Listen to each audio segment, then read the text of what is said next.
Brighten up those dark mornings. Wheeler, Ollie, and Lekter. Mornings at the Cabin.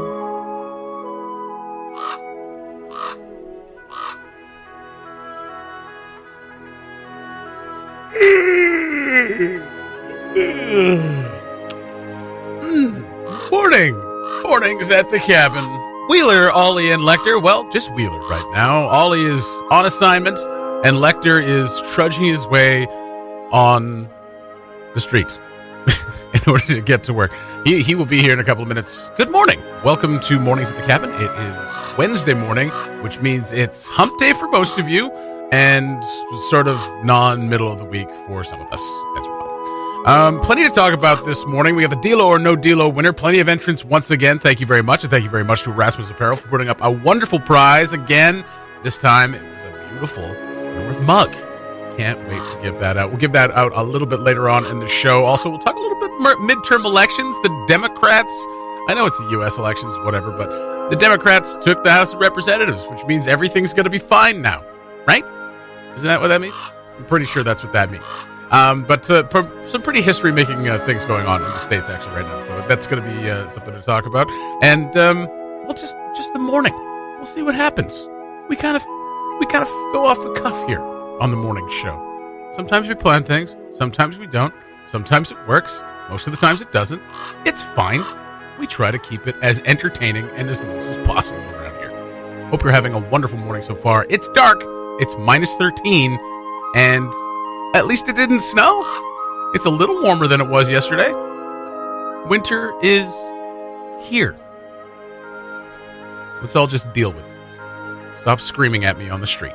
Mornings at the Cabin, the podcast. Everything is work. Just getting up in the morning is work. Well, I'll agree with that, yeah. It can be, especially when it gets this dark, right? I mean, we get this fall behind. You get that so-called extra hour of sleep. Oh, God. And then it's just dark at I forgot about my extra hour of sleep. Yeah, Can you believe that on Sunday? Did you? How'd you forget about it? Well, we didn't set it back. And well, then it just sets back on its own. I mean, then I woke up and I didn't acknowledge that I got an extra hour. But I mean, you looked at your phone, right? And you was like, yeah, but I was just like, oh, it's just normal. I know. The hour escaped me. The hour escaped you. Fair enough. As it does so many people. Slipped right through my fingers. That's why people want to get rid of it, because it's useless. Well, it is pretty useless. Yeah. I mean, even farmers are like, can we not? Wasn't it for farmers? I get, you know what? Every year this comes up. Yeah. And every year we have this conversation about, well, for farmers, I think it was for farmers. And now even farmers are like, can we stop with this? I think it actually hurts us. I think Julian must have been busy this year. I didn't really see him say too much. I didn't see him say it. anything. Yeah. Last year it was quite the campaign. He's still got a standing petition as far as I think know. so. Yeah, that was Julian Morse, Councilor Julian Morse. Really wants to abolish DST. Yeah. That's daylight savings time. Yes. For the lepers. But, we just carry on up here, take our vitamin D, and... I haven't taken my vitamin D yet. Why not? At all this year. Why? Because I hate myself. It's why you're grumpy. Is it? Yes. That's why I'm grumpy? Absolutely. Oh. I thought it was like the other 100 thing. No. Oh, this is dark. It's your lack of D. My lack of D. Fair enough. You got to get that D in you. Need more of that D in my body. We got some Greta Van Fleet coming up. I did want to talk about midterm election. I know you're not super into it, but there were some very cool things that happened yesterday. Super into it. Are you? Try me. Oh, okay. What happened last night? All right. Mornings at the Cabin, the podcast, where we cut out all the great music and you're left with the rest. Last night, the U.S. went back to the voting booth in order to try to, I don't know, readjust their tie. Maybe great American pastime. The great American voting. Absolutely. But a historical night. Not just because the Democrats took over the House. Like, that happens like every other midterm election. Like, right. They take over the House, we take over the House. They take over the House, we take over the House. Wait, who's we? Who's they? Oh, I don't know. Oh, okay. I don't talk about politics. It's not polite. But historical night, record number of women to win seats in the House, first Native American women to become elected to Congress.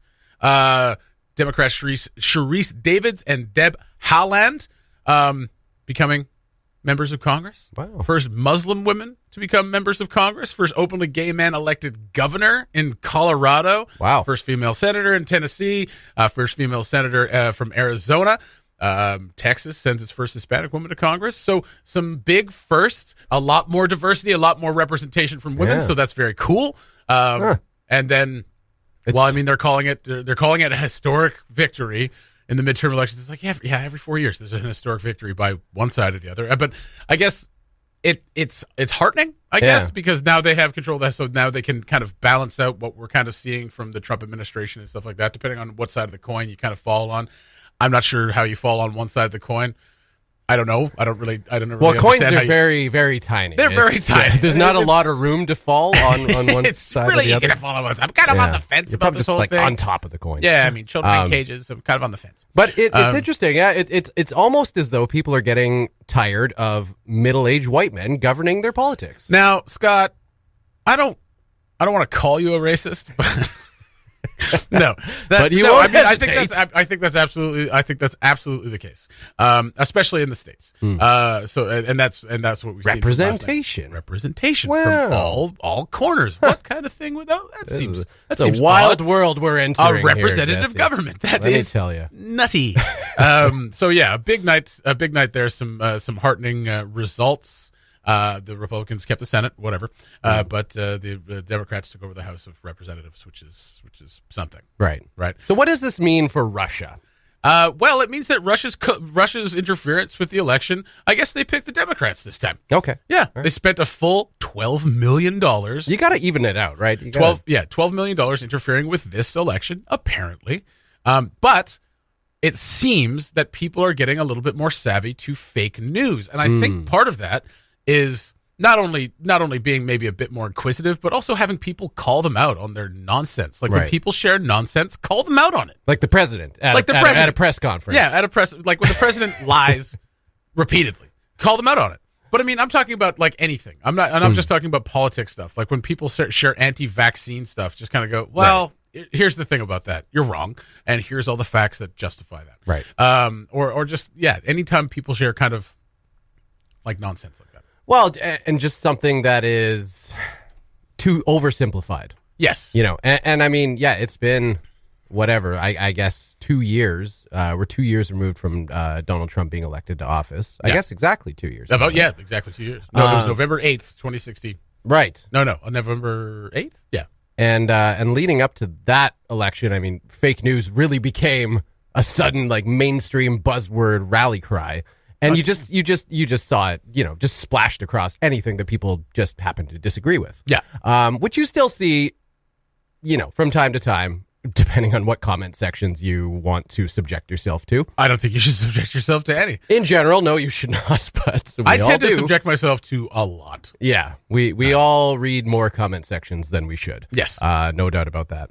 But I think with that, in those 2 years following, there is a natural progression where people, you start to filter out the noise, the screaming of fake news and everything, and you're like, all right, I'm aware of this phenomenon now. Now, what is and what isn't, and how do you decipher and figure out who is legitimate and who can actually be believed? And I think people are starting to really like pay more attention to that rather than just seeing, my friend, who I love dearly, shared something on the internet. They might not be informed, but I love them and I trust them, so it must be real. Absolutely, it must be real. And filtering out the noise is a good way to put it. Because I think even Trump even called Fox News fake news at one point. So I mean, he's just kind of going after everybody. Losing all his friends. What's he going to watch now? I don't know. Jeez, I don't know. I'm worried about that. Maybe some Aqua Teen Hunger Force. He's on. Old episodes of Aqua Teen Hunger Force. He's like, this is great. Cabin Radio's Morning Show Podcast. All the best chat, none of the embarrassing mistakes. Mornings at the Cabin, Wheeler and Lekter with you on your Wednesday morning. It's time to announce the Dealo or No Dealo winner. That's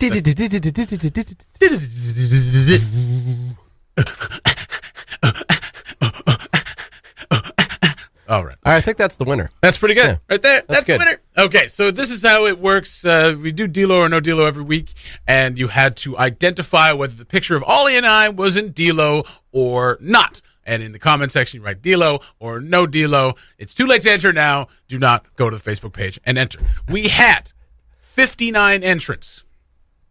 This is our most lopsided one yet. 59 entrants. Yeah. 8 picked Dealo, and 51 picked No Dealo. And 51 were wrong. 51 were wrong. Wait, no. No, it wasn't a D-Lo. It wasn't So 51 were right. No D-Lo. No D-Lo this week. That's right. And the winner this week gets a fabulous mug from Erasmus Apparel. So when we pick the winner, we'll send you a message, and we'll send you down there to get your mug. Which we're going to do right now. Oh, right now? Oh, we're not doing that right now? You're going to send the message right now? Oh, I thought we were doing it We haven't right even now. picked the name yet. Pick the winner. Oh, okay. All right. So I've listed everyone from 50. Right. 9 of them said D-Lo. So 9 did get it wrong, but Okay. that's okay. They Yeah. can do it next week. No, they're disqualified forever. Oh. Yeah. All right. Don't even bother. Don't even bother. Come on. 50 got it right. So we're going to go from 1 to 50, and I am going to get my buddy Lekter here to pick a number between 0 and 51. 0 and 51. Between Okay. them, right? All right. So it's 1 to 50. Right.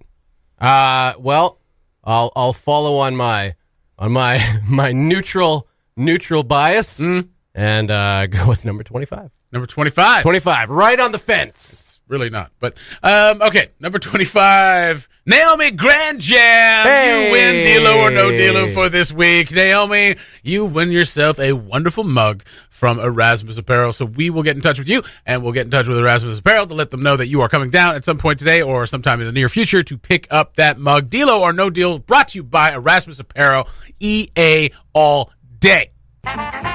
The Mornings at the Cabin podcast was recorded before a sort of live, thankfully not in the studio, audience. One of the toughest jobs, it's inarguably one of the toughest jobs in the world, is being a teacher. Now, not only because it's tough to be a teacher, to like teach all the kids and deal with the kids and do all this stuff, and the amount of work that you have to put in. Not Right. only that, there's also douchebags who tell you that, like, oh, you get 2 days, you get 2 months off in the summer. I wish I got 2 months off in the summer. It's like, go do the Must job. be There's a nice. reason teachers burn out on average within 5 years. Yeah. It's like that in nursing are just like, no, I'm done. Yeah. And one of the reasons it's so tough, other than all the kids, is that you can't hit the kids. You can't just take out your frustrations and punch a kid in the face when he's being a jerk. I'm sure every one of my teachers has wanted to punch me at some point. I mean, even just colleagues. Well, yeah. Acquaintances. All right. Possibly. Sorry, you opened that No, door. possibly. I Yeah, had to walk through I it. would say that. People take an instant dislike to me or a begrudging like to me over weeks. So it's one of the two. It's one of the two. It can still end in a punch in the face. Oh, probably. Anyway. So because you can't punch kids in the face, it makes the job really, really hard. Well, one teacher in L.A. decided to just say no more. Yeah. Punch Take the a kid right in stand. the face. A band teacher named A band teacher, named no Marston less. Riley, who is a music teacher at the Maywood Academy High School in Los Angeles, was being berated Right. by a student. There's a video of it. The student throws a basketball at him. Obviously, there's always that question, well, what happened before this? It's like, well, I don't know what happened before that, but the kid threw a basketball at his teacher and then went up into his face and started to hurl racial slurs at him. Oh.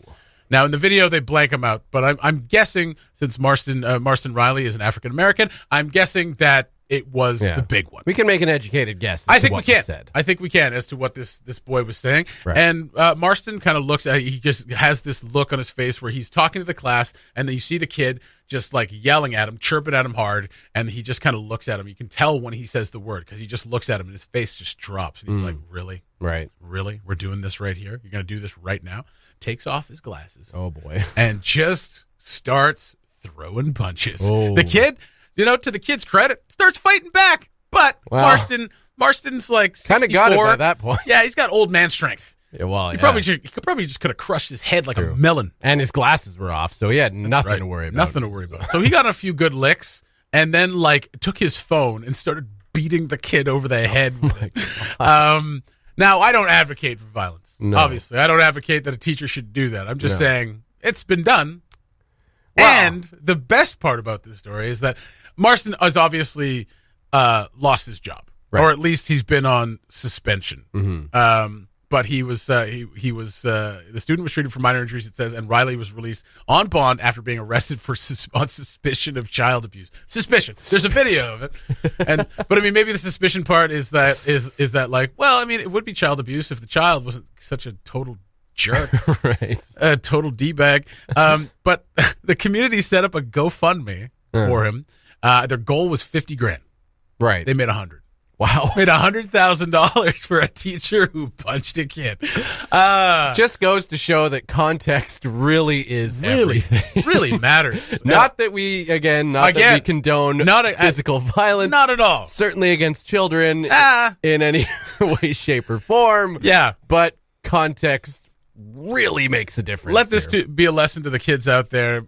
Maybe don't get in your teacher's face and hurl racial slurs at them. There's only so anyone's face and hurl racial slurs. No, just teachers for now. But I mean, there's only so much a human being can take. Yeah. Yes, you're trained not to do that. Yes, you should absolutely not do that because you will lose your job. At some point, you're going to flip a switch. Yep. You know what I mean? Yeah. I mean, I'm sure Mother Teresa probably would have thrown some bows at some point. You know what I'm saying? I'm sure she did. Yeah, they just didn't talk about it. Yeah. She was a terrible person. But Marston, do some research on Mother Teresa. Not great. Marston Riley, $100,000 on a GoFundMe. I guess the question would be, is he going to get the money?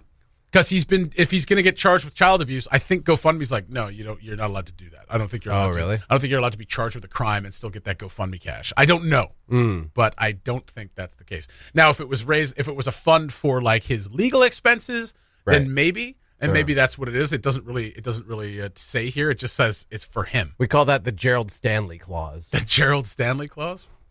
Oh, God. Yeah. Why'd you have to bring that up? Well, Yeah, good. Happy mornings, everybody.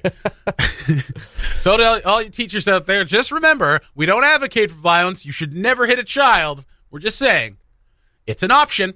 The Mornings at the Cabin podcast, where we delete all the bad bits and make them sound at least semi-coherent. We got the Santa Claus parade coming up on the 24th. So we got a couple of weeks.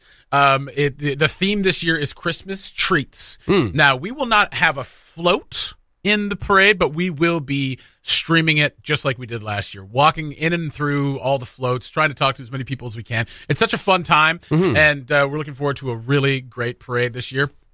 What was I going to say? Christmas treats. I don't know. Christmas treats? Yeah, wasn't that the theme last year? No. What was the theme last year? Christmas magic? Christmas magic. Christmas wonder. Christmas wonder. Christmas magic. Christmas berries. What? The theme this year is Easter. The theme... Where's Santa? It's Easter this year. So it's bunny. You missed the memo.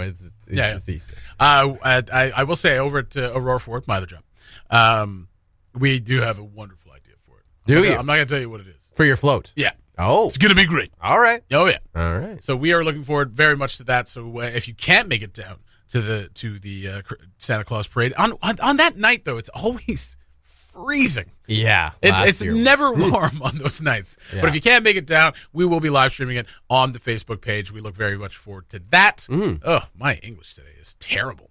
To go along with that and the Christmas season, with shopping starting and all that stuff. Yeah. I'm not going to put up any decorations just yet. It's a little too early for that. But I did want to mention that we are going to have an open house on the 17th of November. You can come in, take a look around the office, take a look around the studio, just kind of see what we're up to in here. But also, you can get some Christmas shopping done because the merch table will be open. We are fully stocked. We are fully stocked. We got all the hats and shirts. We got towels. We got fanny packs. We got koozies, we got sunglasses, we got brand new hoodies that look incredible. Looks so good. Zip-up green hoodies. Yeah. Beautiful. So we're going to be doing that, like you mentioned, November 17th, Saturday. Probably like an all-day thing, 10 a.m. to 5 p.m. Yeah. So just come on down, even if you just want to check out the Cabin Radio Studios. Maybe you're a loyal listener, but haven't paid your first visit to the cabin. This is the time to do it because we will be here and we can take you through a 30-second tour of the studio because, the cabin is not huge. It's not. Well, I mean, cabins shouldn't be huge. No, they should not. No, they should be small and cozy. We don't want to be cottage radio. We are cabin radio. Want to be cottage country radio. Yeah. Yeah, that's right. We don't want to be mansions on the side of a lake. I don't know what I'm talking about. But yeah, come on down, check out the cabin, get your first tour if you've never been before, and pick up some early Christmas presents for the folks back home or for yourself. Yeah. Pay us a visit, and could you pay us, too? That would be great. Thanks for listening. Check out more from the show at cabinradio.ca.